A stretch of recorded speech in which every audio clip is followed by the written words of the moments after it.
Humiliation as EU begged India to sell 10M Astrazeneca jabs after vaccine shipments to UK blocked. A Brussels envoy sent a letter requesting the life-saving jabs from the Serum Institute of India, it has been claimed.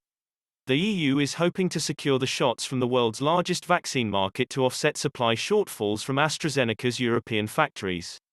It is furious that the Anglo-Swedish pharma giant has cut its expected deliveries to member states, and Eurocrats are now attempting to secure foreign supplies.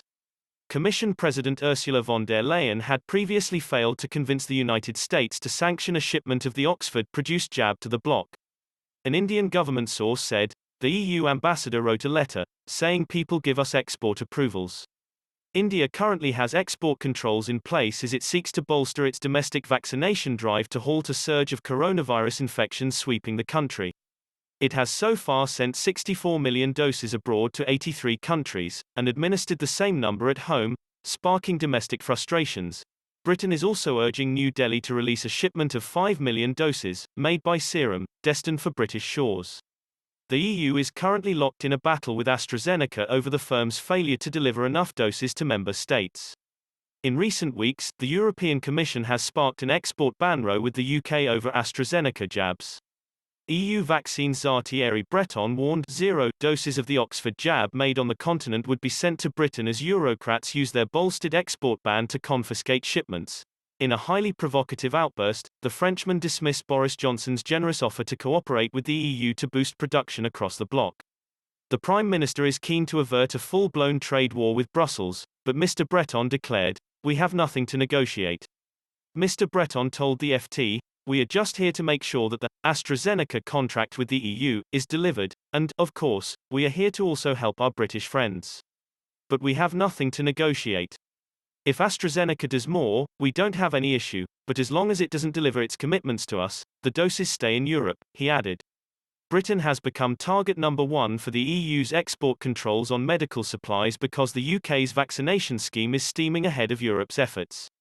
To end the threat of a blockade, Number 10 has proposed sharing production capacities at AstraZeneca factories developed with British aid. A government official said, "We continue to discuss what more we can do to ensure a reciprocally beneficial relationship between the UK and EU on COVID-19.